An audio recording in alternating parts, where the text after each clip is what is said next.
Assalamualaikum warahmatullahi wabarakatuh. Hai teman-teman, apa kabarnya hari ini? Semoga masih tetap semangat. Pada pembelajaran hari ini, kita akan mempelajari tematik 2, subtema 2 dengan fokus pembelajaran PPKN dan PJOK. Disimak ya. Pada subtema 1, kalian telah mengetahui makna tanggung jawab dan jenis-jenis tanggung jawab sebagai warga masyarakat. Selain tanggung jawab, kita juga mempunyai hak dan kewajiban sebagai warga masyarakat. Apa itu hak dan kewajiban? Miss akan mengingatkan kalian kembali. Hak adalah sesuatu yang mutlak, yang menjadi milik seseorang dan penggunaannya tergantung kepada orang yang bersangkutan. Dan kewajiban adalah sesuatu yang harus dilakukan dengan penuh rasa tanggung jawab. Setiap manusia memiliki hak, kewajiban, dan tanggung jawab yang berbeda-beda. Berikut contoh hak, kewajiban, dan tanggung jawab sebagai warga masyarakat. Yang pertama, yaitu hak untuk memperoleh udara yang bersih. Maka kita berkewajiban untuk menjaga kebersihan lingkungan.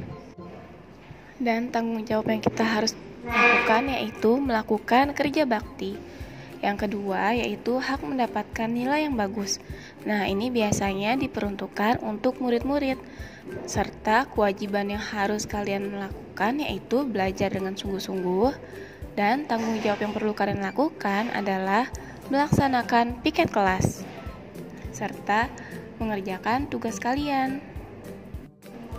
Hak warga masyarakat adalah sesuatu yang mutlak menjadi milik seseorang yang berkedudukan sebagai warga masyarakat. Bentuk hak warga masyarakat yaitu mendapatkan perlindungan hukum, 2. Mendapatkan pekerjaan dan penghidupan yang layak, 3. Menikmati lingkungan bersih, 4. Hidup tenang dan damai, 5. Bebas memilih, memeluk, dan menjalankan agama, 6. Berpendapat dan berorganisasi, 7. Mengembangkan kebudayaan daerah. Kewajiban sebagai warga masyarakat berarti sesuatu yang harus dilakukan dengan penuh rasa tanggung jawab. Bentuk kewajiban warga masyarakat yaitu memenuhi aturan atau norma yang berlaku dalam masyarakat, menjaga ketenangan dan ketertiban lingkungan masyarakat, mengikuti kegiatan yang ada di lingkungan RT, RW, atau desa setempat, misalnya kegiatan kerja bakti, gotong royong, dan musyawarah warga masyarakat setempat, menghormati tetangga di lingkungan tempat tinggal, membantu tetangga yang terkena musibah, serta menjaga kebersihan lingkungan tempat tinggal. Mengambil keputusan dengan musyawarah. Setiap warga masyarakat mempunyai tanggung jawab ikut serta dalam mengambil keputusan bersama. Keputusan bersama adalah suatu keputusan yang sudah ditetapkan berdasarkan pertimbangan, pemikiran, dan pembahasan yang matang. Keputusan bersama haruslah mewakili kepentingan seluruh anggota atau seluruh peserta rapat. Keputusan bersama juga merupakan keputusan yang harus dilaksanakan dengan rasa penuh tanggung jawab. Oleh karena itu, sebuah keputusan bersama harus dipatuhi dan dilaksanakan oleh semua peserta rapat tanpa terkecuali. Dalam pengambilan keputusan, kita tidak boleh memaksakan kehendak, dan hasil dari keputusan yang diambil juga tidak boleh hanya menguntungkan satu pihak saja, tetapi semua pihak harus merasa diuntungkan, karena keputusan bersama harus menampilkan rasa keadilan, dan semua peserta rapat mempunyai kedudukan yang sama. Pengambilan keputusan harus didasarkan pada beberapa nilai penting agar semua pihak yang terlibat merasakan keadilan. Nilai yang mendasar tersebut adalah nilai kebersamaan, nilai kebebasan mengemukakan pendapat, nilai menghargai pendapat orang lain, nilai jiwa besar, serta lapang dada melaksanakan hasil keputusan dengan rasa penuh tanggung jawab. Serta berikut adalah penjelasan dari nilai-nilai tersebut. Nilai kebersamaan. Pengambilan keputusan harus dilakukan secara bersama-sama, duduk dalam suatu tempat dengan tujuan yang sama demi kebaikan bersama. Dan walaupun setiap peserta rapat berasal dari latar belakang yang berbeda, namun harus tetap mendahulukan kepentingan umum dan mengesampingkan kepentingan pribadi. Nilai kebebasan mengemukakan pendapat. Bebas artinya tidak mendapat paksaan dari orang lain. Semua peserta rapat boleh mengutarakan pendapatnya. Pendapat yang diberikan harus logis dan masuk di akal, tidak menimbulkan perpecahan sesuai dengan norma, dan tidak menyinggung perasaan orang lain. Nilai menghargai pendapat orang lain. Setiap peserta rapat haruslah mendengarkan dan menghargai pendapat orang lain tanpa menyela orang yang sedang mengemukakan pendapat. Bila tidak setuju dengan pendapat yang dikemukakan peserta lain, boleh menanggapinya tetapi dengan cara yang sopan agar tidak menimbulkan permasalahan. Musyawarah mufakat merupakan salah satu bentuk upaya pengambilan keputusan bersama yang sesuai dengan nilai budaya bangsa Indonesia yang demokratis. Adapun pengertian dari masing-masing musyawarah mufakat yaitu musyawarah adalah pembahasan bersama suatu masalah guna mencapai keputusan, serta mufakat adalah kesepakatan untuk melaksanakan hasil musyawarah. Dan musyawarah mufakat berarti perundingan bersama untuk memecahkan masalah sehingga tercapai keputusan bulat yang akan dilaksanakan bersama. Kita mengutamakan musyawarah dalam mengambil keputusan untuk kepentingan bersama, bukan untuk kepentingan golongan atau pribadi. Adapun ciri-ciri musyawarah untuk mufakat, yang pertama, sesuai dengan kepentingan bersama. 2. Usul atau pendapat yang disampaikan mudah dipahami dan tidak memberatkan.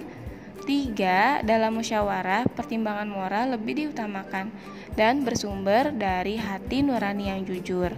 4. Pembicaraan harus dapat diterima dengan akal sehat dan sesuai dengan hati nurani.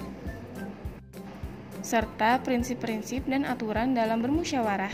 Yang pertama, musyawarah dilandasi dengan akal sehat dan hati nurani yang luhur. 2. Musyawarah dilandasi semangat kegotong royongan dan kekeluargaan. 3. Musyawarah mengutamakan kepentingan umum. 4. Menghargai pendapat orang lain. 5. Keputusan yang diambil harus dapat dipertanggungjawabkan secara moral kepada Tuhan Yang Maha Esa. Dan terakhir, melaksanakan keputusan bersama dengan dilandasi itikat baik dan penuh rasa tanggung jawab. Dan jika kalian akan mengikuti sebuah musyawarah, berikut adalah cara mengeluarkan pendapat dengan baik. Yang pertama, mengacungkan tangan sebagai tanda izin bicara. Jadi, ketika dalam bermusyawarah, kalian tidak bisa langsung asal ngomong. Jadi, kalian harus meminta izin terlebih dahulu. Yang kedua, berbicara setelah dipersilahkan. Jika kalian sudah dipersilahkan, maka kalian kemukakan pendapat kalian. 3. Jika ada yang berbicara, menunggu sampai pembicaraan selesai. Dan yang terakhir, bersikap sopan dan bersuara cukup jelas. Sikap dalam musyawarah yaitu menghargai atau menghormati pendapat orang lain. Yang kedua, tidak memaksakan kehendak kepada orang lain. Jadi kalian tidak bisa memaksakan teman kalian atau misalkan anggota musyawarah setuju dengan pendapat kalian. Dan ketiga, tidak boleh mencela pendapat orang lain. Apapun pendapat yang diberikan oleh peserta musyawarah, kalian harus menghargainya, sama seperti poin pertama. Dan yang keempat, tidak boleh memotong pembicaraan orang lain. Nah, untuk poin yang keempat, itu tidak sopan ya ketika teman kalian atau ketika peserta musyawarah sedang berbicara mengemukakan pendapat tapi dipotong. Tunggu sampai selesai baru kalian berbicara. Selanjutnya kita akan mempelajari PJOK, yaitu permainan bola kasti. Teman-teman, bola kasti masih termasuk dalam olahraga bola, tapi bola kecil ya, yang mana dilakukan oleh dua kelompok dengan menggunakan bola tenis sebagai alat untuk menembak lawan. Nah, mari kita lihat gerak dasar dalam permainan bola kasti. Dalam permainan bola kasti, melempar bola merupakan gerak dasar yang harus dikuasai. Melempar bola mengkombinasikan gerak non-lokomotor dan manipulatif. Gerak dasar melempar bola terdiri atas 3 jenis, yaitu melempar bola mendatar dan gerak meluruskan lengan. Yang kedua, melempar bola lambung dan meluruskan lengan. Yang ketiga, melempar bola menyusur dan meluruskan lengan. Nah, teman-teman, yang seperti Miss bilang sebelumnya, melempar bola itu adalah kombinasi gerak non-lokomotor dan manipulatif. Dari yang poin pertama, melempar bola mendatar dan gerak meluruskan lengan, gerak manipulatifnya adalah melempar bola, serta gerak non-lokomotornya yaitu meluruskan lengan. Gerakan menangkap bola mengkombinasikan gerak non-lokomotor dan manipulatif. Ingat ya teman-teman, gerakan non-lokomotor adalah gerakan yang dilakukan tanpa berpindah tempat. Nah, perhatikan gerakan dasar menangkap bola sebagai berikut. Yang pertama, menekuk lengan dan menangkap bola. Yang kedua, menekuk lengan dan menangkap bola lambung.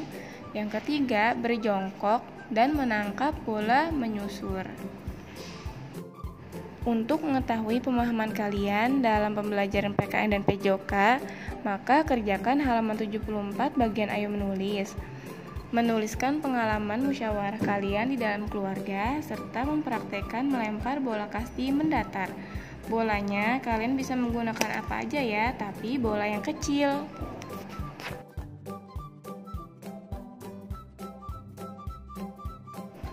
Selesai sudah pembelajaran hari ini.